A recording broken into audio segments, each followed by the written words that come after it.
नमस्कार दोस्तों, और आज बात करेंगे पेप्सी के हिस्टोरिक फेलियर के बारे में। देखिए, पेप्सी और कोको कोला दोनों ही स्ट्रॉन्ग बिजनेस राइवल हैं और अपनी इसी स्ट्रॉन्ग राइवलरी के चलते ही अलग अलग मार्केटिंग स्ट्रैटेजीज को यूज करते हैं ताकि इनका मार्केट शेयर बढ़ सके। और ऐसी एक मार्केटिंग स्ट्रैटेजी पेप्सी कंपनी ने यूज की फिलीपींस के मार्केट के अंदर। फिलीपींस का मार्केट एक ऐसा मार्केट जो कि दुनिया का 12वें नंबर का सबसे बड़ा मार्केट है सॉफ्ट ड्रिंक के मामले में। और इस मार्केट के अंदर कोको कोला का मार्केट शेयर है 75% का और पेप्सी का मार्केट शेयर है महज 17% का। तो अपने 17% के मार्केट शेयर को बढ़ाने के लिए पेप्सी कंपनी ने एक शानदार मार्केटिंग स्ट्रैटेजी को यूज किया जिसका नाम उन्होंने रखा number fever. Number fever basically एक लॉटरी सिस्टम था जिसमें पेप्सी कंपनी की तरफ से बेची गई हर बॉटल के पीछे 3 डिजिट का एक नंबर होगा। तो जो भी इंडिविजुअल इन बॉटल्स को खरीदेगा उसे अपने पास रखेगा। हर शाम को लोकल चैनल्स पे पेप्सी कंपनी की तरफ से एक लकी नंबर अनाउंस किया जाएगा जो कि उन बॉटल्स में छुपे हुए किन्हीं 2 इंडिविजुअल के पास होगा।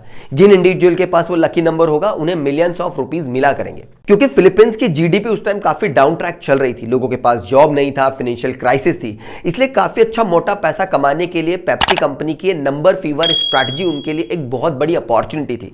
इसलिए उन लोगों ने भर भर के इसमें पार्टिसिपेट करना शुरू कर दिया और पेप्सी कंपनी की नंबर फीवर मार्केटिंग स्ट्रैटेजी ने कमाल कर दिया। लगभग 3 करोड़ से ज्यादा बॉटल उन्होंने बेच दी।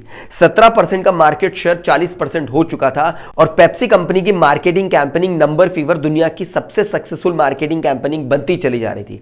और दुनिया की सबसे शानदार मार्केटिंग कैंपेनिंग चलाने के साथ ही पेप्सी कंपनी का मार्केट शेयर फिलीपींस में बढ़ना शुरू हो चुका था और कोको कोला का मार्केट शेयर लगातार गिरता चला जा रहा था।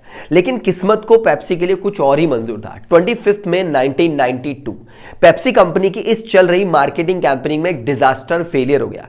पेप्सी कंपनी की तरफ से एक लकी नंबर किन्हीं 2 लकी यूजर को मिलना चाहिए था, लेकिन 25 मई 1992 को यह लकी नंबर लगभग 8 लाख बॉटल पे प्रिंट हो चुका था और यह लकी नंबर था 349। यानी कि जहां पर पेप्सी कंपनी हर दिन सिर्फ 2 लोगों को लखपति बना रही थी, वहां अब 8 लाख लोग खड़े थे अपने लाखों रुपए का क्लेम लेने के लिए। और अगर पेप्सी कंपनी इन 8 लाख लोगों को यह क्लेम देना शुरू करती तो लगभग $30 बिलियन का अमाउंट बनता। और कमाल की बात, फिलीपींस की जीडीपी ही टोटल $50 बिलियन की थी, इसलिए पेप्सी कंपनी के लिए इतना सारा अमाउंट पे कर पाना लगभग इंपॉसिबल टास्क था। इसलिए कंपनी के सीनियर इंडिविजुअल ने रातों रात एक मीटिंग डिस्कस की, कंप्यूटर जनरेटेड इस मिस्टेक की प्रॉब्लम को डिस्कस किया और अगले दिन लीडिंग न्यूज चैनल के थ्रू उन्होंने यह समझाने की कोशिश की कि कंपनी की तरफ से ऐसा कोई इंटेंशन नहीं था। कंप्यूटर मिस्टेक की वजह से, प्रिंटिंग मिस्टेक की वजह से इतने सारे लोगों को यह लकी नंबर मिल गया है। लेकिन कंपनी किसी भी हाल में इतना बड़ा अमाउंट पे करने की सिचुएशन में नहीं है। लेकिन क्योंकि फिलीपींस की जीडीपी डाउन थी, लोगों के पास पैसे नहीं थे, इसलिए वो अपने लकी नंबर के थ्रू सिर्फ अपना लॉटरी का अमाउंट जीतना चाहते थे। इसलिए फिलीपींस के लोगों ने कंपनी के अगेंस्ट रिवोल्ट कर दिया। काफी सारे लड़ाई झगड़े किए गए, पेप्सी कंपनी के एम्प्लॉय को मार पिटाई की गई और काफी सारे केस कंपनी के against as a criminal charges लगा दिए गए। लेकिन क्योंकि पेप्सी कंपनी किसी भी तरह से इतने बड़े अमाउंट को देने के लिए तैयार नहीं थी, इनफैक्ट कंपनी का मार्केटिंग बजट ही लगभग $2 मिलियन का था, जो कि बढ़कर लगभग 10 मिलियन हो चुका था। इसके बाद कंपनी किसी भी सिचुएशन में इतना बड़ा अमाउंट दे नहीं पाती।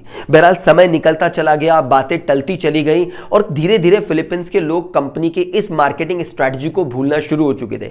पेप्सी कंपनी भी धीरे धीरे फिलीपींस के मार्केट के अंदर अपना मार्केट शेयर वापस 17 से 20-22% तक पहुंच चुकी थी और धीरे धीरे मैटर सॉर्ट आउट हो गया। 1992 से 2001 के आते आते फिलीपींस के गवर्नमेंट ने पेप्सी कंपनी के ऊपर से सारे क्रिमिनल चार्जेस को हटा लिया और यह डिक्लेयर कर दिया कि कंपनी का कोई इंटेंशन नहीं था इस तरह का कोई फ्रॉड या क्रिमिनल ऑफेंस करने का।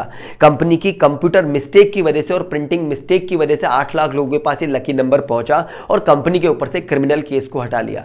बहरहाल बात जो भी थी, दुनिया की सबसे शानदार और successful marketing campaigning number fever चलाने के बाद भी पेप्सी कंपनी अपनी इस किस्मत को बदल नहीं पाई और सबसे बड़ा ब्रांड डिजास्टर फेलियर बन गई।